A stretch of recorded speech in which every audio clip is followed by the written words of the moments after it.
ሰላም አድማጮቻችን የዕለቱን ያሳሽ መረጃዎች እናቀርብላችኋለን። ለዕለቱ ከያዝናቸው የተመራረጡ መረጃዎች መካከል ኤርትራ ተማሪዎቿን ወታደራዊ ምሽጎችን አስጎበኘች። ምሽጉ በኢትዮ ኤርትራ ጦርነት ወቅት ከፍተኛ ውጊያ የተካሄደበትን የቡሬ የጦር ግንባር የሚባለው ነው። በደቡብ አፍሪካ ጆሃንስበርግ 44 ኢትዮጵያውያን አንድ ቤት ውስጥ ተቆልፎባቸው መገኘታቸውን የአገሪቱ ፖሊስ አስታወቀ። በርካታ ዓመታት በትዳር የቆዩ ባለትዳሮች ሊሸለሙ እንደሆነ እና የጠቆመም እንደሚሸለም ተነገረ።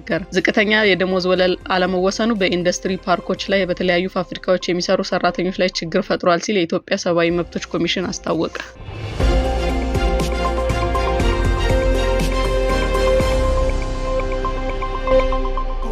ኤርትራ ተማሪዎቿን ወታደራዊ ምሽጎችን አስጎበኘች። ምሽጉ በኢትዮ ኤርትራ ጦርነት ወቅት ከፍተኛ ውጊያ የተካሄደበትን የቡሬ የጦር ግንባር የሚባለው ነው። በአሰብ ከተማ በወልደአብ ወልደ ማርያም ሁለተኛ ደረጃ ትምህርት ቤት የሚማሩ ከ600 በላይ ተማሪዎች በኢትዮ ኤርትራ ድንበር አቅራቢያ የሚገኘውን የጦር ግንባር ምሽግን ጎብኝተዋል። ምሽጉ በኢትዮ ኤርትራ ጦርነት ወቅት ከፍተኛ ውጊያ የተካሄደበት የቡሬ የጦር ግንባር ነው። በዚሁ በቡሬ ግንባር እንደ ኢትዮጵያ አቆጣጠር ከሰኔ 3 እስከ ሰኔ 12 ቀን 2000 ዓ.ም ኢትዮጵያ የአሰብን የወደብ ከተማን ለመቆጣጠር በተደረገ ከባድ ውጊያ ከኢትዮጵያ በኩል 4125 ወታደሮች እንደሞቱ እና 7110 እንደቆሰሉ 7 ታንኮች ደግሞ እንደወደሙ ይነገራል።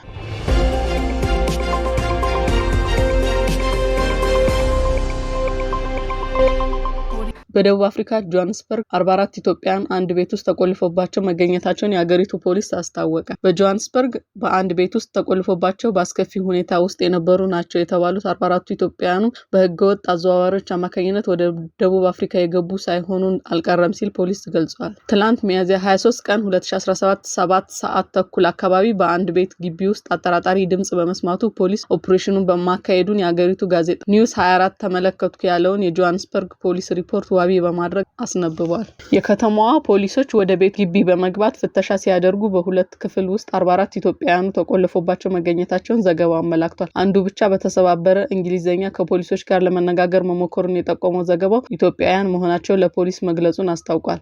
በግቢ ውስጥ የነበረው ሁኔታ አስከፊ መሆኑን ፖሊስ በሪፖርቱ አመላክቷል ያለው ዘገባው ኢትዮጵያውያኑ በቂ ምግብ እንዳልቀረበላቸው ከተቆለፈባቸው ክፍል እንዳይወጡ መደረጋቸውና የፀሐይ ብርሃን አይተው እንደማያውቁ እንዲሁም ደህና ልብስ እንኳን እንደሌላቸው አስታውቋል። ባሳለፍነው ዓመት 2016 ዓ.ም ሐምሌ ወር ላይ የደቡብ አፍሪካ ፖሊስ ኢሰብአዊ በሆነ ሁኔታ ታግተው የነበሩ ናቸው ያላቸውን 90 ኢትዮጵያውያንን አስለቀቂያለሁ ሲል ገልጾ እንደነበር አዲስ ስታንዳርድ ዘግቧል።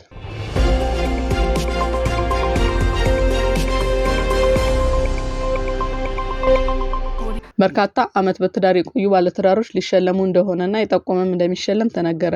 የጥንዶችን የጋብቻ ቀን በማክበር እውቅናና ሽልማት ሊሰጥ ነው።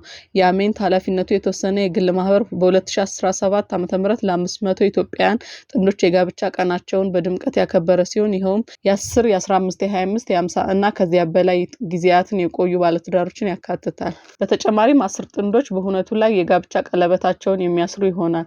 በመሆኑም በጠቅላላው 495 ባለትዳር ጥንዶችና 10 እጮኛሞች ግንቦት 17 ቀን 2017 ዓ.ም የኩነቱ ታዳሚዎች ይሆናሉ። ሐምሌ 6 ቀን 2017 ዓ.ም ልዩ ልዩ ሚዲያዎችን በመጠቀም ከተጋቡ ረጅም ዘመናትን ያስቆጠሩ 20 ጥንዶች መሳጭና ትምህርት ሰጪ የሆኑ የህይወት ተሞክሮቻቸውን በሁነቱ ለታደሙና በሚዲያ ለሚከታተሉ የማህበረሰብ ክፍሎች እንዲያደርሱ ይመቻቻል። በሐምሌ ወር 2017 ዓ.ም ሁለት የምክክር መድረኮችን በማዘጋጀት በጋብቻ በተሳሰሩ ጥንዶች መካከል ሊኖር ስለሚገባው መሰረታዊ የተግባቦት ስርዓትና በተለይም በባለትዳሮች መካከል ግጭትና ለመግባባት ስለሚፈታበት ሁኔታ እንዲሁም የማህበረሰብን ትስስር ማጎልበት በሚቻልበት ዙሪያ በምሁራንና ልምድ ባካበቱ ጥንዶች የታገዘ ውይይት ይካሄዳል። ለ50 ዓመትና ከዚያ በላይ ትዳራቸውን በስኬት የመሩ 3 ጥንዶችን የጋብቻ ህይወት ተሞክሮ በመገናኛ ብዙሃን አማካኝነት የህይወት ልምዳቸውን እንዲያካፍሉ በማድረግ ህብረተሰቡን ማስተማር፣ በጋብቻ ህይወት ለረጅም ዘመናት በፍቅርና በመከባበር የኖሩ የ5 ጥንዶችን ልምድ በመጽሔት፣ በምስል፣ በቪዲዮና በድረገጽ መጣጥፎች ይቀርባሉ።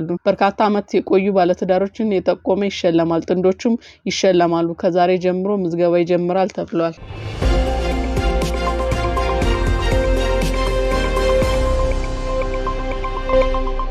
ዝቅተኛ የደሞዝ ወለል አለመወሰኑ በኢንዱስትሪ ፓርኮችና በተለያዩ ፋብሪካዎች ለሚሰሩ ሰራተኞች ላይ ችግር ፈጥሯል ሲል የኢትዮጵያ ሰብአዊ መብቶች ኮሚሽን አስታወቀ። የኢትዮጵያ ሰብአዊ መብቶች ኮሚሽን አዲስ አበባ፣ አዳማ፣ ሸገር ሲቲና ሐዋሳ ከተሞች በሚገኙ ኢንዱስትሪ ፓርኮችና ፋብሪካዎች ውስጥ ተቀጥረው የሚሰሩ የሴት ሰራተኞች መብቶች አያያዝን በተመለከተ ከሚመለከታቸው ጋር ውይይት አድርጌያለሁ ብሏል። ኮሚሽኑ በዚህ ጉዳይ 3 ዙር ክትትል ማድረጉን በዚህም የተሻሻሉና የቀጠሉ የሰብአዊ መብት ጥሰቶችን አግኝቻለሁ ብሏል። በጤና አጠባበቅ ዙሪያ የግብዓት መስፈርቶች አለመሟላት፣ የደሞዝ ጉዳይ፣ የጸረ ትንኮሳ ፖሊሲ አለመኖርና ሌሎችም የቀጠሉ ናቸው መባሉንም ሰምተናል። በአሰሪና ሰራተኛ አዋጅ ላይ ያሉ መብቶች በኢንዱስትሪ ፓርኮች ክፍተቶች መታየታቸውም ተናግሯል። ይህም ሆኖ መሻሻል የታየባቸው ጉዳዮች እንዳሉም ከኢትዮጵያ ሰብአዊ መብቶች ኮሚሽን ሰምተናል። ሴቶች የወሊድ ጊዜ እረፍት ከክፍያ ጋር ማግኘት ሲገባቸው ይህም መብት ሳይረጋገጥ መቅረቱንም ኢሰማኮ ተመልክቻለሁ ብሏል። ከሁሉም በላይ አሳሳቢው ደግሞ መንግስት ዝቅተኛ የሆነ የደሞዝ ወለል ባለመወሰኑ ችግር ያመጣል ሲል ተናግሯል። ሌላኛው አሳሳቢ ጉዳይ በሐዋሳና በአዳማ ኢንዱስትሪ ፓርኮች በሁሉም ፋብሪካዎች የአደጋ መከላከያዎች እና የጤና መጠበቂያ ቁሳቁሶች በበቂ ሁኔታ አለመሟላታቸውን ተገልጿል። ውድ የአሳሽ ቲዩብ ተከታታዮች ቻናላችንን ሰብስክራይብ በማድረግ ትኩስ መረጃዎች በየሰዓቱ ያገኙ።